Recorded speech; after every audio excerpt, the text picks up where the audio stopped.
നമസ്കാരം. തദ്ദേശ തെരഞ്ഞെടുപ്പുമായി ബന്ധപ്പെട്ട പ്രത്യേക ജനപക്ഷത്തിലേക്ക് സ്വാഗതം. ഇന്ന് നമ്മൾ കോഴിക്കോട് ജില്ലയിലാണ് ജനപക്ഷം എത്തിച്ചേർന്ന് നിൽക്കുന്നത്. കോഴിക്കോട് നഗരസഭയ്ക്ക് മുന്നിലാണ് നമ്മൾ ഇപ്പോഴുള്ളത്. കോഴിക്കോട് കോർപ്പറേഷന് മുന്നിലാണ് നമ്മൾ ഇപ്പോഴുള്ളത്. നിരവധി വിഷയങ്ങൾ, ഒരുപക്ഷെ സംസ്ഥാനത്ത് വികസനത്തിന് ഏറ്റവും അധികം സാധ്യതയുണ്ട് എന്ന് വിലയിരുത്തപ്പെടുന്ന ഒരു ജില്ല തന്നെയാണ് കോഴിക്കോട്. കഴിഞ്ഞ കുറേ വർഷങ്ങളായി LDF തന്നെയാണ് ഈ കോർപ്പറേഷൻ ഭരിച്ചുകൊണ്ടിരിക്കുന്നത്. നിരവധി രാഷ്ട്രീയ വിഷയങ്ങൾ ഈ കോർപ്പറേഷനുമായി ബന്ധപ്പെട്ട് ഇപ്പോൾ ചർച്ച ചെയ്യപ്പെട്ട് കൊണ്ടിരിക്കുകയാണ്. ഒരുപക്ഷെ സംസ്ഥാനത്ത് ഏറ്റവും വീറും വാശിയുമുള്ളൊരു രാഷ്ട്രീയ പോരാട്ടം നടക്കുന്ന ജില്ലകളിൽ ഒന്നായി തന്നെയാണ് കോഴിക്കോട് കോർപ്പറേഷനെയും കോഴിക്കോട് ജില്ലയും വിലയിരുത്തുന്നത്. അതുകൊണ്ട് തന്നെ ഇന്നത്തെ ചർച്ചയിൽ നമ്മോടൊപ്പം പങ്കെടുക്കുന്നത് കോഴിക്കോട് DCCയുടെ പ്രസിഡന്റായ KC അബു, നിലവിൽ കോഴിക്കോട് കോർപ്പറേഷന്റെ മേയറായ AK പ്രേമജം, അതുപോലെ തന്നെ BJPയുടെ ജില്ലാ സെക്രട്ടറിയായ അഡ്വക്കേറ്റ് പത്മനാഭൻ എന്നിവരാണ്. ശ്രീമതി AK പ്രേമജം, കഴിഞ്ഞ കുറേ വർഷങ്ങളായി LDF ഭരിക്കുന്ന കോർപ്പറേഷനാണ് കോഴിക്കോട് കോർപ്പറേഷൻ. ഇനി എന്തിനു വേണ്ടി ജനങ്ങൾ നിങ്ങൾക്ക് വീണ്ടും ഭരണ തുടർച്ച നൽകണം? ജനങ്ങളെ സംബന്ധിച്ചിടത്തോളം ജനങ്ങളുടെ അടിസ്ഥാന സൗകര്യങ്ങൾ മെച്ചപ്പെടുത്തിക്കൊണ്ട് സാമൂഹ്യവും സാമ്പത്തികവുമായി പിന്നോക്കം നിൽക്കുന്ന ജനവിഭാഗങ്ങളുടെ ജീവിത നിലവാരം പടിപടിയെ ഉയർത്താൻ ആവശ്യമായ നടപടികൾ സ്വീകരിച്ചുകൊണ്ട് കഴിഞ്ഞ കുറേ പതിറ്റാണ്ടുകളായി പ്രവർത്തിക്കുന്ന ഭരണകൂടമാണ് കോഴിക്കോട് കോർപ്പറേഷനുള്ളത്. അതുകൊണ്ട് തന്നെ ജനങ്ങൾ ആകാംക്ഷയോടുകൂടി കാത്തു നിൽക്കുന്ന കാര്യം എന്താണെന്ന് ചോദിച്ചാൽ ഒറ്റ മറുപടിയേ ഉള്ളൂ, അത് LDF വീണ്ടും അധികാരത്തിലേക്ക് തിരിച്ചു വരണമെന്നത്. വികസന തുടർച്ചയ്ക്ക് ഒരു അവസരം കൂടി വേണമെന്നാണ് LDF ആവശ്യപ്പെടുന്നത്. കോൺഗ്രസ് എന്താണ് മുന്നോട്ട് വെക്കുന്നത്? വർഷങ്ങളായി തന്നെ LDF ഭരിക്കുന്ന ഒരു കോർപ്പറേഷൻ, ഒരുപക്ഷെ കോൺഗ്രസിനകത്ത് ചില പടലപ്പിണക്കങ്ങൾ തെരഞ്ഞെടുപ്പിനെ ബാധിക്കുമെന്ന ആശങ്ക നിലനിൽക്കുന്നു. മേയർ സ്ഥാനാർത്ഥിയാൻ താല്പര്യമില്ല എന്ന് പ്രകടിപ്പിച്ച ഒരാളെ തന്നെ നിങ്ങൾ മേയർ സ്ഥാനാർത്ഥിയായിരിക്കും. നിങ്ങൾ വിജയ സാധ്യത ഏതെങ്കിലും തരത്തിൽ ഇങ്ങനെയുള്ള പ്രശ്നങ്ങൾ ബാധിക്കുമെന്ന് തോന്നുന്നുണ്ടോ? എന്ത് പ്രതീക്ഷകളാണ് പങ്കുവെക്കുന്നത്? എന്താണ് ജനങ്ങളോട് പറയാനുള്ളത്?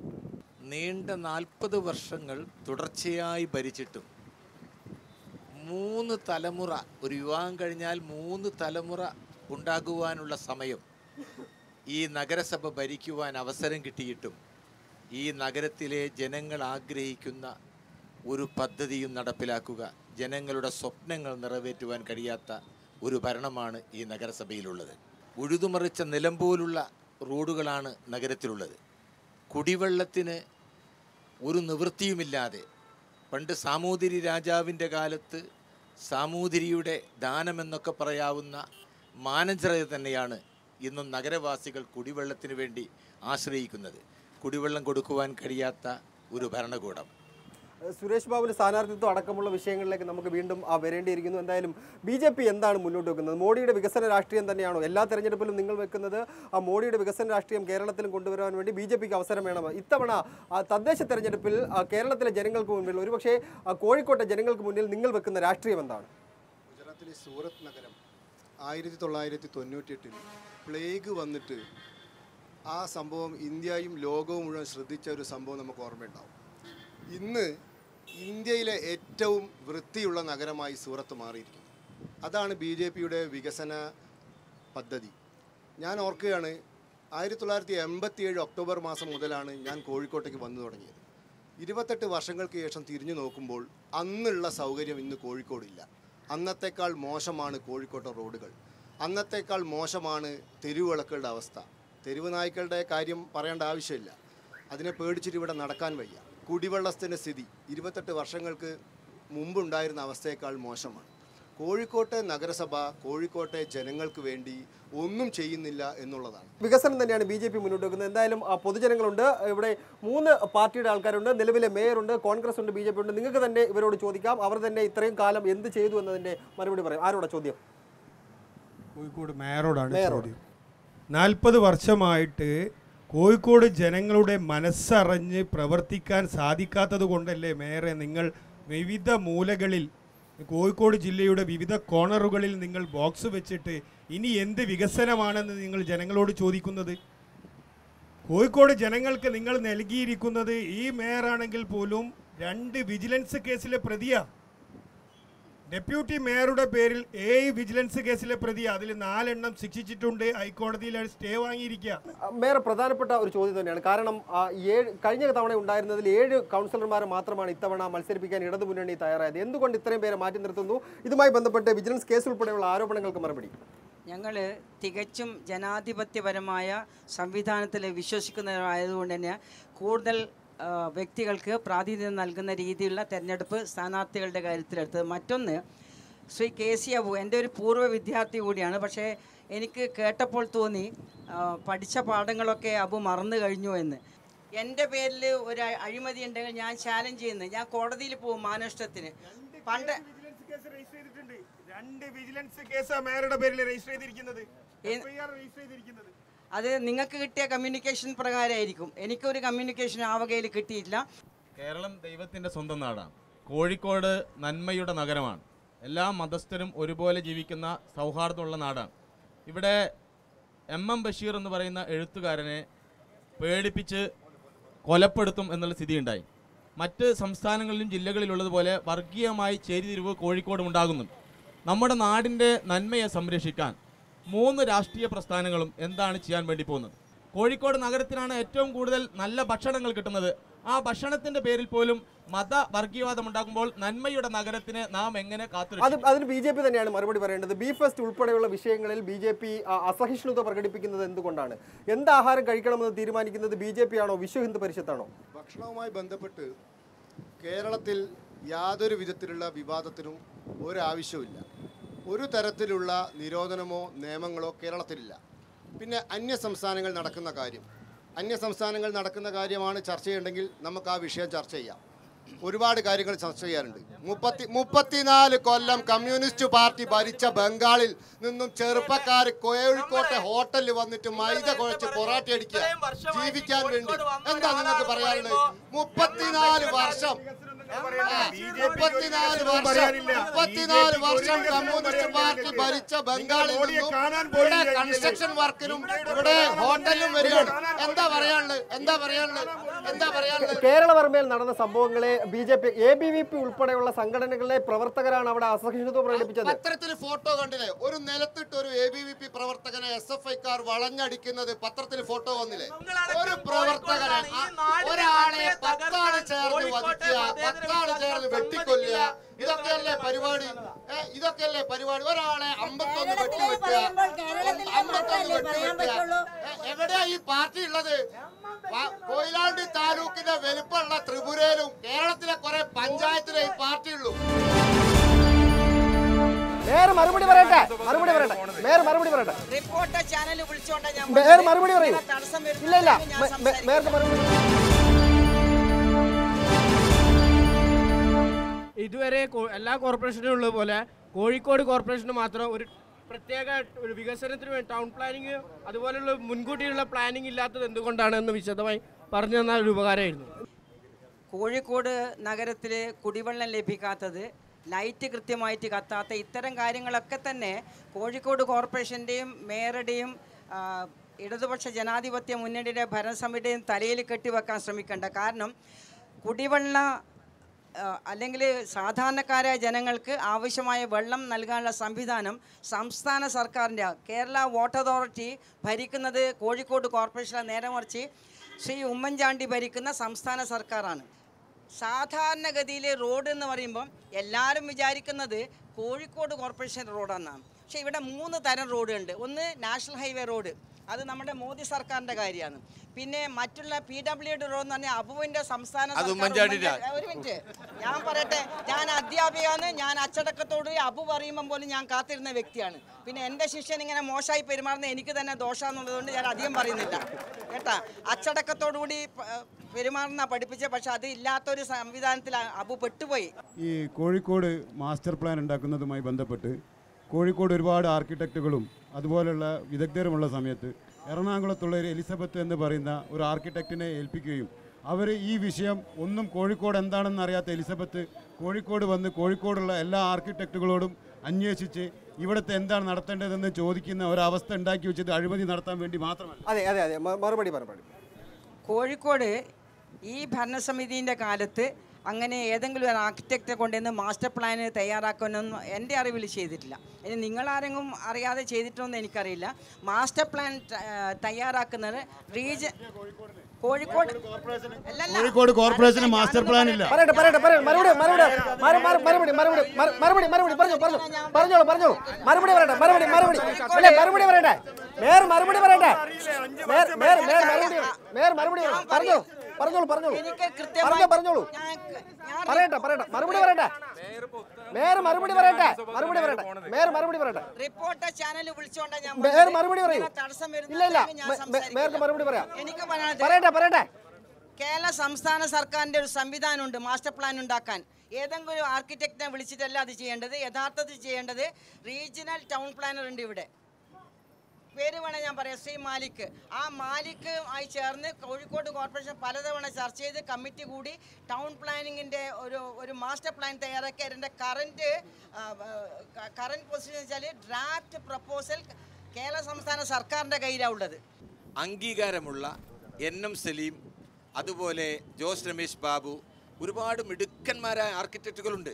അവരെയൊന്നും തന്നെ ഇത്തരം കാര്യങ്ങൾ ഏൽപ്പിക്കാതെ 10-15 ലക്ഷം രൂപ അഡ്വാൻസ് കൊടുത്ത് എലിസബത്ത് എന്നു പേരുള്ള നഗരത്തിനെ കുറിച്ച് ഒന്നും അറിഞ്ഞുകൂടാത്ത, ABCD അറിഞ്ഞുകൂടാത്ത ഒരു ആർക്കിടെക്റ്റിനെ ഈ കാര്യം ഏൽപ്പിച്ച് അവസാനം പ്രോജക്റ്റും തയ്യാറായില്ല. നമുക്ക് പദ്ധതി നഷ്ടപ്പെട്ടു. ആ കാര്യം ടീച്ചർ വെട്ടിത്തുറന്ന് പറയണം. ചോദ്യത്തിൽ എന്തെങ്കിലും പിഴവുകൾ ഉണ്ടെങ്കിലും നിങ്ങളുടെ ഓഫീസിൽ നടന്ന പിഴവുകൾ നിങ്ങൾ ഏതായാലും ടീച്ചർ അടുത്തവണ മത്സരിക്കുന്നില്ലല്ലോ, അതുകൊണ്ടെങ്കിലും ഒന്ന് തുറന്നു പറഞ്ഞൂടെ? അല്ല, മത്സരിക്കുന്നത് കോൺഗ്രസ് പാർട്ടിയെ പോലെ അച്ചടക്കമില്ലാത്ത പാർട്ടിയല്ല കമ്മ്യൂണിസ്റ്റ് പാർട്ടി ഓഫ് ഇന്ത്യ മാർക്സിസ്റ്റ്. അതുകൊണ്ടാണ് മത്സരിക്കാത്തത്. രണ്ട്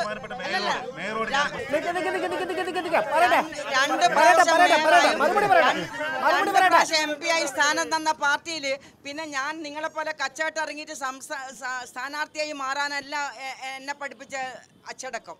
ബഹുമാനപ്പെട്ട മേയറോട് അച്ചടക്കത്തിനെ പറ്റി പറയാൻ അറിവില്ലാത്തവരാണ് എന്റെ പ്രിയപ്പെട്ട ശിഷ്യൻ ഉൾപ്പെടെ. അച്ചടക്കത്തിന്റെ ഭാഗമായിട്ടാണോ നിങ്ങൾ കാരായിമാരെ മത്സരിപ്പിക്കുന്നത്?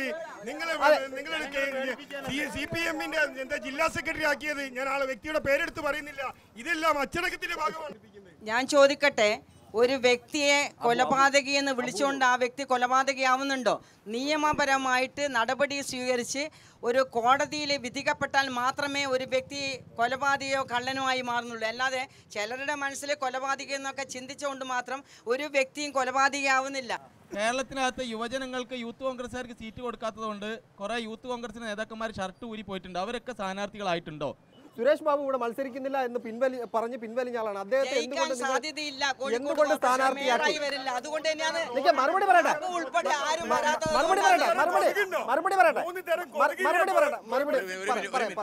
ഒരു മിനിറ്റ്. യുവാക്കളുടെ സ്ഥാനാർത്ഥി ഞങ്ങൾ ഒരിക്കലും തന്നെ ഇടതുപക്ഷവും ഞങ്ങളും തമ്മിലുള്ള വ്യത്യാസം ഞങ്ങൾ ഒരിക്കലും തന്നെ മേയർമാരെ മുൻകൂട്ടി പ്രഖ്യാപിക്കാറില്ല. കോർപ്പറേഷനിൽ ഇന്നയാളാണ് ഞങ്ങളുടെ മേയർ എന്ന് പറഞ്ഞിരുന്നില്ല. പക്ഷേ ഇടതുപക്ഷക്കാർ ഞങ്ങളുടെ മേയർ ഇന്നയാളാണ് എന്ന് പ്രഖ്യാപിച്ചു. അപ്പോൾ സ്വാഭാവികമായും ഏതായാലും പല കേന്ദ്രങ്ങളിൽ നിന്നും ഞങ്ങളോട് തുരിതരാ ചോദ്യങ്ങൾ ചോദിക്കുകയാണ്. നിങ്ങൾ കഴിഞ്ഞ തവണത്തേതുപോലെയല്ല. കഴിഞ്ഞ തവണ കപ്പിനും ചുണ്ടിനും ഇടയിലാണ് നിങ്ങൾക്ക് ഭരണം നഷ്ടപ്പെട്ടത്. ഇത്തവണ നിങ്ങൾ അധികാരത്തിൽ വരാൻ പോവുകയാണ്. ഞങ്ങൾ ഇന്നത്തെ ഭരണക്കാരെ മാറ്റുവാൻ തീരുമാനിച്ചിരിക്കുന്നു. അതുകൊണ്ട് നിങ്ങളുടെ മേയറാണ് ആരാണ് എന്ന് മുൻകൂട്ടി പറയണമെന്ന് പറഞ്ഞു. അപ്പോൾ ഞങ്ങളുടെ മേയർ ശ്രീ PM സുരേഷ് ബാബു ആണ് എന്ന് പ്രഖ്യാപിച്ചു. സുരേഷ് ബാബു പറഞ്ഞു മത്സരിക്കാനില്ല എന്ന് പറഞ്ഞു. എന്തുകൊണ്ട് അദ്ദേഹത്തിന്റെ എളിമയാണ്. മേയറെ, നമുക്ക് പ്രധാനപ്പെട്ട നഗരങ്ങളിലെ ക്ഷേമകാര്യം, വികസന കാര്യം, ഇവിടെ സംസ്ഥാന ഗവൺമെൻറ് കാര്യമോ കേന്ദ്ര ഗവൺമെൻറ്റോ കാര്യമോ വിട്ടിട്ട് കോർപ്പറേഷൻ്റെ നേരിട്ട് നിയന്ത്രണത്തിലുള്ള ചില കാര്യങ്ങളെക്കുറിച്ചാണ് മേയറോടിക്ക് ചോദിക്കാറുള്ളത്. 2-3 കാര്യങ്ങൾ. നിങ്ങൾക്കറിയാം, കേരളത്തിലെ ഏറ്റവും വൃത്തിഹീനമായ നഗരമല്ലേ കോഴിക്കോട്? ഇവിടെ വേസ്റ്റ് ഡംപ് ചെയ്യാൻ എന്തെങ്കിലും പദ്ധതി നിങ്ങൾ എടുത്തോണ്ടോ? അതേപോലെ യൂറിനൽ സ്ത്രീകൾക്കോ അതല്ലെങ്കിൽ പൊതുജനങ്ങൾക്കോ ഉപയോഗിക്കാനുള്ള പ്രാഥമിക സൗകര്യങ്ങൾ നിങ്ങൾ ഒരുക്കിയിട്ടുണ്ടോ? ദേശീയ തലത്തിൽ തന്നെ 2 അവാർഡ് മാലിന്യ സംസ്കരണത്തിനും ശുചീകരണത്തിനും ലഭിച്ച കേരളത്തിലെ ഏക നഗരമാണ്. സൗത്ത് ഇന്ത്യയിലെ തന്നെ ഏക നഗരമാണ്. ദേശീയ തലത്തിലുള്ള നഗരമാണ്. അല്ലല്ല ഞാൻ പറയട്ടെ നിങ്ങൾ പറയുമ്പോൾ ഞാൻ ശ്രദ്ധയോടുകൂടി കേട്ട വ്യക്തിയാണ്. ഞാൻ അധ്യാപികയാണ് ബേസിക്കലി. അതുകൊണ്ട് അച്ചടക്കം വളരെ വളരെ അത്യാവശ്യമാണെന്ന് വിശ്വസിക്കുന്ന വ്യക്തിയാണ്. എന്നെ പറയാൻ അനുവദിക്കുന്നില്ല, ഞാൻ പറയുന്നു. ദേശീയ തലത്തിൽ മോഡി സർക്കാരാണ് ഞങ്ങൾക്കൊരു അവാർഡ് തന്നത്. ഞെളിയമ്പറമ്പിലെ മാലിന്യ സംസ്കരണത്തിന് ഏറ്റവും ശുചിത്വമാർന്ന സംവിധാനത്തിന് വേണ്ടിയുള്ള അവാർഡ് 60 ലക്ഷം രൂപ കാർബൺ ക്രെഡിറ്റ് എന്ന് പറഞ്ഞ കേന്ദ്ര പരിസ്ഥിതി മന്ത്രാലയത്തിൻ്റെ അവാർഡാണ്. ഞെളിയമ്പറമ്പിലെ ചണ്ടി നിർമ്മാർജ്ജനത്തിന് അവാർഡ് കിട്ടിയതായിട്ട് പറയുന്നുണ്ട്. പക്ഷേ നമ്മളുടെ കോഴിക്കോടിലെ എല്ലാ റോഡിലും ചണ്ടി കിടക്കുന്നുണ്ട്. പക്ഷേ ആ ചണ്ടി കൊണ്ടുപോകേണ്ട എങ്ങനെ അവാർഡ് കിട്ടിയെന്ന് നമുക്കറിയാത്തത്. അതിനുള്ള മറുപടി ഞാൻ പറഞ്ഞു കഴിഞ്ഞു. പലരും റോഡിൽ പല സ്ഥലങ്ങളിൽ നിന്നും കൊണ്ട് റോഡിൽ തള്ളുകയാണ്. യഥാർത്ഥത്തിൽ എത്തിക്കേണ്ട സ്ഥലത്ത് എത്തിക്കാത്തത് കൊണ്ടുള്ള പ്രശ്നമാണത്. അപ്പോൾ കേരളത്തിലെ ഇതര മുനിസിപ്പാലിറ്റിയിൽ കഴിയുന്ന ആളുകൾ പോലും ചണ്ടി കൊണ്ടുവന്നിടുവാനുള്ള ഒരു സ്ഥലമായി നമ്മുടെ നഗരത്തെ കാണുന്നു എന്ന് പറയുന്നത്. പണ്ട് വാസ്കോഡിഗാമ വന്ന നഗരമായിരുന്നു കോഴിക്കോട്. അത് പോലീസ് സംവിധാനത്തിന്റെ പരാജയമാണ്. അതൊരു ക്രമസമാധാന. അപ്പോ ഇപ്പൊ ചണ്ടി കൊണ്ടുപോയി ഡംപ് ചെയ്യുന്ന ഒരു സ്ഥലം.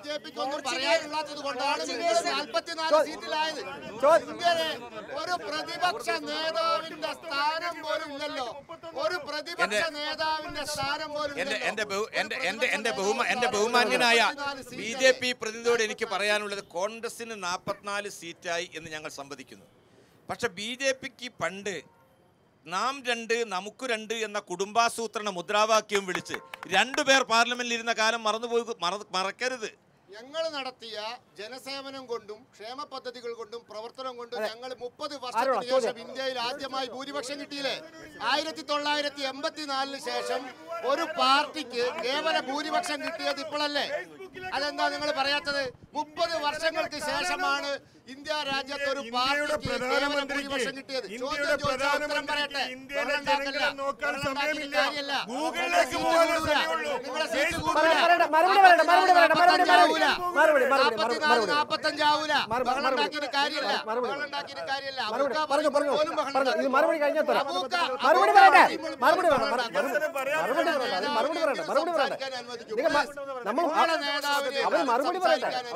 അവസരം കൊടുക്കും.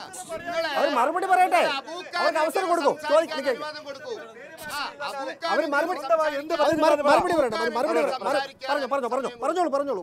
നിങ്ങൾ ഇവര് പറയുന്നത് ഈ രാജ്യത്ത് കോൺഗ്രസ് പിന്നോട്ട് പോയത് താൽക്കാലികമാണ്. ഞാൻ ചോദിക്കട്ടെ, നിങ്ങൾ ഈ രാജ്യം 60 വർഷം ഭരിച്ചവരല്ലേ? നിങ്ങൾ എന്തുകൊണ്ട് ഇന്ന് 44 എത്തി എന്നുള്ള മറുപടി പറ. ഞങ്ങൾ 2 നിന്ന് 282 എത്തിയ കഥ ഈ രാജ്യത്തിലെ ജനങ്ങൾക്കറിയാം. നിങ്ങൾക്ക് ഇന്ന് ഒരു പൂജ്യമല്ലേ? ഡൽഹിയിൽ പൂജ്യമല്ലേ? 16 സംസ്ഥാനങ്ങളിലും കേന്ദ്രഭരണ പ്രദേശങ്ങളിലും കഴിഞ്ഞ ലോക്സഭാ തെരഞ്ഞെടുപ്പിൽ പൂജ്യമാണ്. 17ാമത്തെ പൂജ്യം ഡൽഹിയിൽ കിട്ടി. ഇനി ഒരു പൂജ്യം കൂടി കിട്ടിയാൽ പൂജ്യസ്വാമിയാവും കോൺഗ്രസ്. എല്ലാ വാർഡ് കൗൺസിലർമാർക്കും തുല്യമായിട്ടാണ് വാർഡ് ഫണ്ടും അതുപോലെ തന്നെ പ്ലാൻ ഫണ്ടും ഒക്കെ കൊടുക്കുന്നത്. 75 വാർഡിൽ ഞങ്ങൾ കാണുന്നത് UDF കൗൺസിലോ LDF കൗൺസിലോ എന്നല്ല, നേരെ മറിച്ച് അവിടെയുള്ള ജനങ്ങളെയാണ്. ജനങ്ങൾ വിധി എഴുതിക്കോളും. ഇവിടെ രൂക്ഷമായ വിലക്കയറ്റമുണ്ട്. ഇവിടെ നേരത്തെ നമ്മൾ ഈ കോൺഗ്രസിന് എൻ്റെ സുഹൃത്തായിട്ടുള്ളവർ പറഞ്ഞു കോൺഗ്രസ് ഇത്രയും കാലം ഭരിച്ചു എന്ന്. വിലക്കയറ്റം സൃഷ്ടിക്കുന്നത് പെട്രോളിൻ്റെയും ഡീസലിൻ്റെയും വില നിയന്ത്രണ അധികാരം ബഹുരാഷ്ട്ര കുത്തകൾ കൊടുത്തത് കോൺഗ്രസ് ആണ്. നരേന്ദ്രമോദി സർക്കാർ കൊണ്ടുവന്നത് മരുന്നുകളുടെ വില നിയന്ത്രണ അധികാരം കുത്തകൾ കൊടുത്തു. മനുഷ്യന് ജീവിക്കാൻ പറ്റാത്ത അവസ്ഥയാണ്. വിലക്കയറ്റം പിടിച്ചു കെട്ടാൻ നരേന്ദ്രമോദിയും കോൺഗ്രസും എന്താണ്? സംസ്ഥാന സർക്കാർ, ഉമ്മൻചാണ്ടി സർക്കാർ മറുപടി പറയേണ്ട വിഷയം തന്നെയാണ്. ആഹാര സാധനങ്ങൾ കൊടുക്കേണ്ട, പച്ചക്കറി ഉൾപ്പെടെയുള്ള അരിയാഹാരങ്ങൾ ഉൾപ്പെടെയുള്ള കൊടുക്കേണ്ട കൺസ്യൂമർ ഫെഡിൽ നടക്കുന്ന അഴിമതി സാധാരണക്കാർക്ക് കിട്ടേണ്ട അഴിമതിയെക്കുറിച്ച് ജനങ്ങൾ അറിയണം. അതിനവർക്കെതിരെ ശക്തമായ നടപടി MDA മാറ്റിയിട്ടുണ്ട്. അതുപോലുള്ള കാര്യങ്ങൾ ചെയ്തിട്ടുണ്ട്. അതല്ല, ഇവിടെ റേഷനിംഗ് ആണ്. ഇന്ത്യയിൽ കുറ്റമറ്റ രീതിയിലുള്ള റേഷനിംഗ് സമ്പ്രദായമുള്ള ഒരു സംസ്ഥാനമാണ് കേരളം. കേരളത്തിലെ റേഷൻ ഷാപ്പുകളിലൂടെ മുടങ്ങാതെ ഭക്ഷ്യധാന്യങ്ങൾ എത്തിക്കുവാൻ, വിതരണം ചെയ്യുവാൻ UDF ഗവൺമെന്റ് സാധിക്കുന്നു. 1 രൂപ കരി കൊടുക്കുക എന്ന പുതിയ കാര്യമാണ് ഈ ഗവൺമെന്റ് വന്നതിന് ശേഷം കൊണ്ടുവന്ന പരീക്ഷണമാണ്. കൺസ്യൂമർ ഫെഡിൽ കൃത്യമായ മറുപടി എന്തായാലും കൺസ്യൂമർ ഫെഡിൽ അഴിമതി നടക്കുന്നു. അതല്ല, അതൊക്കെ ഉദ്യോഗസ്ഥ തലത്തിൽ നടക്കുന്ന കാര്യങ്ങളാണ്. അതേക്കുറിച്ചൊക്കെ അത് ഈ നടപടി അതാത് കാലത്ത് നിയന്ത്രിക്കാൻ നടക്കും. പറ്റാത്തോണ്ടല്ലേ? ഇവിടെ ഞങ്ങളെ സംബന്ധിച്ചിടത്തോളം മന്ത്രി കേരളത്തിൽ നിയന്ത്രിക്കാൻ ശക്തിയുള്ള നിങ്ങൾ വ്യക്തിയാണെങ്കിൽ തന്നെ എങ്ങനെ KPCC അഴിമതി ജനറൽ നടക്കും? സെക്രട്ടറി ആയ സതീശൻ പാച്ചേനെയാണ് പറഞ്ഞ അവിടെ കോടികളുടെ അഴിമതി നടക്കുന്നുണ്ട്. കോൺഗ്രസിന്റെ ഒരു പ്രത്യേകത, കോൺഗ്രസ് ഭരിച്ചാൽ ആ ഭരണത്തിൽ എന്തെങ്കിലും എവിടെയെങ്കിലും പിഴവുകൾ ഉണ്ട് എന്ന് ഞങ്ങൾക്ക് തോന്നിയാൽ അതാദ്യം ചൂണ്ടിക്കാണിക്കുക ഞങ്ങൾ തന്നെയാണ്. അതെ, ഓക്കെ. അത് ഞങ്ങളുടെ ഒരു സ്വഭാവമാണ്. ഈ മാലിന്യ കൂമ്പാരത്തിനുള്ളിൽ ജീവിക്കുന്ന Kalluthan Kadavu colony, stadium colony, നടക്കാവിലെ കോളനി, കാരപ്പറമ്പ് കോളനി, ഈ കോളനി നിവാസികൾക്ക് വേണ്ടി ടീച്ചർ എന്താ ചെയ്തത്? ഞങ്ങള് കല്ലുത്താൻ കടവ് കോളനിയാണ് ഏറ്റവും പ്രയാസം അനുഭവിക്കുന്ന കൂടുതൽ ഞങ്ങള്. ആ പ്രോജക്ട് സംസ്ഥാന സർക്കാരിന് കൊടുത്തിട്ട് അത് അവര് റിജക്ട് ചെയ്തത്. വകമാറ്റിയിട്ടില്ല. അത് കടവിന്റെ ഫണ്ട് വകമാറ്റിയതാണ്.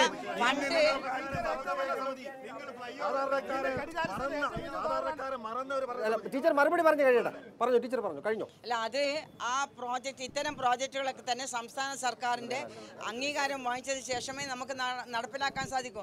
ആ പ്രോജക്റ്റ് കിൻഫ്ര എന്ന് പറഞ്ഞ സർക്കാർ ഏജൻസിയാണ് നടപ്പിലാക്കാൻ തീരുമാനിച്ചത്. പക്ഷേ അവരത് വലിച്ചു നീട്ടി. അവർ സംസ്ഥാന സർക്കാരിന്റെ അംഗീകാരം അവർക്ക് ലഭിക്കാത്തത് ഞങ്ങൾക്ക് അറിയുന്നത് ഈ ഏറ്റവും ഒടുവിലാണ്. അതുകൊണ്ട് പുതിയ പ്രോജക്റ്റ് ഞങ്ങൾക്ക് കൊണ്ടുവരാൻ സാധിച്ചിട്ടില്ല. ഇവിടെ എനിക്ക് പറയാനുള്ളത്, എനിക്ക് ബഹുമാന്യായ മേയറോട് പറയാനുള്ളത് ഒരു കാര്യം. ആദ്യം ഇവിടെയുള്ള ഓടകൾ ഒന്ന് വൃത്തിയാക്കണം. ഇപ്പം കോഴിക്കോട് മുതലക്കുളം മൈതാനം, അവിടെയുള്ള ആ സ്റ്റേജിൻ്റെ പിറകിലൊക്കെ കാട് ഇങ്ങനെ വളർന്നിരിക്കുകയാണ്. അവിടെ ഒരു യോഗത്തിൽ പ്രസംഗിക്കുമ്പോൾ പാമ്പ് കടിക്കുമോ എന്ന് ഭയന്ന് വേണം പ്രസംഗിക്കാൻ. പാമ്പ് കടി ടീച്ചറെ പാർട്ടിക്കാർക്ക് പേടിക്കാനില്ല. എന്നാൽ സഖാവ് കൃഷ്ണപിള്ള, AK ഗോപാലൻ, അതുപോലെയുള്ള EM ശങ്കരൻ നമ്പൂതിരിപ്പാട് അവരൊക്കെ പ്രസംഗിച്ചൊരു മൈതാനല്ലേ. അപ്പം നമ്മുടെ നഗരവാസികൾക്ക് ഒരു പൊതുസമ്മേളനം നടത്തുവാനുള്ള ഒരു സ്ഥലം, നിങ്ങൾ ആ മൈതാനമെങ്കിലും ഒന്ന് നന്നാക്കുക, അവിടെയുള്ള കാടുകളൊന്ന് മാറ്റുക. അതുപോലെ മാലിന്യത്തെ കുറിച്ചാണ്. ഇവിടുന്ന് കയ്യെത്തുന്ന അകലത്തിൽ മേയറുടെ ഓഫീസിന് മുമ്പിൽ ഇപ്പൊ എന്റെ കൂടെ വന്നാൽ മാലിന്യം കുന്നുകൂടി കിടക്കുന്നു ഞാൻ കാണാം. നമ്മളെ EMS നമ്പൂതിരിപ്പാടിന്റെ പേരിലുള്ള സ്റ്റേഡിയം, നമ്മളെ EMSന്റെ പേരിലുള്ള സ്റ്റേഡിയം, നമ്മുടെ സ്റ്റേഡിയം, അവിടെ ഫ്ലഡ് ലൈറ്റിൽ ഒരു ആണി അടിച്ചിരുന്നു. ടീച്ചർ ആ സ്റ്റേഡിയം, EMSന്റെ പേരിലുള്ള സ്റ്റേഡിയത്തിന്റെ പണി ഇപ്പോഴും പൂർത്തിയാകാതെ കിടക്കുന്നു എന്നാണ്. EMSന്റെ പേരിലുള്ള സ്റ്റേഡിയത്തിന്റെ പണി ഇപ്പോഴും പൂർത്തിയാവാതെ കിടക്കുന്നു എന്നുള്ളതാണ്. 45% ദേശീയ ഗെയിംസിന് വേണ്ടിയിട്ട് സ്റ്റേഡിയം നന്നാക്കാൻ തീരുമാനിച്ചത്. നാഷണൽ ഗെയിംസ് അതോറിറ്റി എന്ന് പറഞ്ഞ സംസ്ഥാന സർക്കാരിൻ്റെ ഒരു സംവിധാനമുണ്ട്. അവരാണ് ടെൻഡർ ചെയ്ത്, അഭിരാം എന്ന് പറഞ്ഞ ഒരു ഏജൻസിനെ. ആ ടെൻഡർ ചെയ്ത നടപടി മുഴുവൻ ട്രിവാൻഡ്രത്ത് വെച്ച് നാഷണൽ ഗെയിംസ് അതോറിറ്റി നടത്തിയതാണ്. അവരത് മുഴുവൻ ചെയ്യാതെ പണം മാത്രം വാങ്ങിച്ചു പോകുന്ന ഒരു അവസ്ഥയുണ്ടായിരിക്കുന്നത്. തീർച്ചയായിട്ടും ഇന്ന് ഞാൻ അവർക്കൊരു കത്ത് ഡ്രാഫ്റ്റ് തയ്യാറാക്കിയിരിക്കുകയാണ്. പണി പൂർത്തിയാക്കേണ്ട ഉത്തരവാദിത്തം യഥാർത്ഥത്തിൽ നാഷണൽ ഗെയിംസ് അതോറിറ്റിയാണ്. അതിൽ 45% ഞങ്ങൾ കൊടുക്കേണ്ട സംഖ്യ കൊടുത്തു. മൊത്തം 22 കോടിയും ചില്ലറയാണ് അതിൽ ചെലവാക്കേണ്ടത്. നേരത്തെ പണിയെടുത്ത ഫണ്ട് ആണി അടിച്ചിട്ട് നിർത്തിവെച്ചു. ആ ഫണ്ട് തിരിച്ചു പിടിച്ചോന്ന് എന്റെ ചോദ്യം. അത് വേസ്റ്റായി ആ പൈസ. രണ്ട് ചോദ്യം കൂടെ ചോദിക്കാം. അദ്ദേഹം ചോദിച്ചത്, മിസ്റ്റർ ലത്തീഫ് ചോദിച്ചത് ഫ്ലഡ് ലൈറ്റ് സ്ഥാപിക്കുന്നതിൽ നടന്ന അഴിമതിയെക്കുറിച്ചാണ്. ഫ്ലഡ് ലൈറ്റ് സ്ഥാപിക്കുവാൻ കോഴിക്കോട് കോർപ്പറേഷൻ മുമ്പ് ഭരിച്ച ആളുകൾ ഫ്ലഡ് ലൈറ്റ് സ്ഥാപിക്കുവാനുള്ള ജോലി ഏൽപ്പിച്ചത് ഇതുവരെ ആരും തന്നെ പറഞ്ഞു കേട്ടിട്ടില്ലാത്ത, പ്രവൃത്തിയിൽ യാതൊരു മുൻപരിചയമില്ലാത്ത സ്പേസേജ് എന്ന് പറയുന്ന കമ്പനിക്കാണ്. ഫിലിപ്സ് അതുപോലെ ബജാജ് പോലുള്ള കമ്പനികൾ ടെൻഡർ നൽകിയിട്ടും കേട്ടുകേൾവി പോലുമില്ലാത്ത സ്പേസേജിന് കരാറ് കൊടുത്തത് കൊണ്ടാണ് വിളക്കുകൾ കത്താതെ പോയത്, ആണി അടിക്കേണ്ടി വന്നത്. ടീച്ചർക്ക് അത് അങ്ങനെ പറയാനൊക്കില്ല, അതുകൊണ്ടാണ് പറയുന്നത്. കോഴിക്കോട് കോർപ്പറേഷൻ്റെ പരിധിയിലുള്ള 3 ബസ് സ്റ്റാൻഡുകൾ, ഒന്ന് മീഞ്ചന്ത, കോഴിക്കോട് കോർപ്പറേഷൻ ഒരുപാട് കാലമായി സ്ഥലമെടുത്തിട്ടിരിക്കുന്നു. അതുപോലെ തന്നെ Elathur medical college, 3 bus stand കഴിഞ്ഞ കോർപ്പറേഷൻ ഭരണം തുടങ്ങുന്നതിന് മുമ്പേ വെച്ചതാണ്. ഇതുവരെ അതൊന്നും അത് ഈ സർക്കാർ വന്നതിന് ശേഷം, കാരണം സർക്കാരുമായി ബന്ധപ്പെടാതെ പല കാര്യങ്ങളും ഞങ്ങൾക്ക് നടത്താൻ പറ്റില്ല. ഈ സർക്കാർ വന്നപ്പം PPP പ്രോജക്റ്റിലേക്ക് ഉൾപ്പെടുത്തി. PPP പ്രോജക്റ്റ് കോൺഗ്രസ്സുകാർക്കൊക്കെ നന്നായിട്ട് അറിയുന്നതാണ് ഞാൻ വിശ്വസിക്കുന്നത്. പബ്ലിക് പാർട്ട്ണർഷിപ്പും പബ്ലിക് പാർട്ട്നേഴ്സും, അതാണ് PPP. അത് സംസ്ഥാന സർക്കാർ അംഗീകരിച്ചാലേ ഞങ്ങൾക്ക് നടപ്പാക്കാൻ പറ്റും. അതിലിപ്പം മീഞ്ചന്ത ബസ് ടെർമിനൽ ഷോപ്പിംഗ് കോംപ്ലക്സിൻ്റെ ടെൻഡർ നടപടി കഴിഞ്ഞിട്ട് അയച്ചിട്ടുണ്ട് സംസ്ഥാന സർക്കാരിൽ. അവരത് തിരിച്ചു വന്നാലേ നടപടി തുടങ്ങാൻ പറ്റും. ടീച്ചർ ഇവിടെ പറഞ്ഞത് സംസ്ഥാന ഗവൺമെന്റ് വന്നെങ്കിലേ എന്തെങ്കിലും ചെയ്യാനൊക്കൂ. അപ്പൊ ഞാൻ പറയട്ടെ, ഇപ്പൊ ഇന്ന് കേരളത്തിൽ ഉമ്മൻചാണ്ടിയുടെ നേതൃത്വത്തിലുള്ള ഒരു സ്റ്റേറ്റ് ഗവൺമെന്റ് ഭരിക്കുന്നത്, നിശ്ചയദാർഢ്യമുള്ള ഗവൺമെന്റ്, കാര്യശേഷിയുള്ള ഗവൺമെന്റ്. അങ്ങനെ ഒരു ഗവൺമെന്റ് ഭരിക്കുമ്പോൾ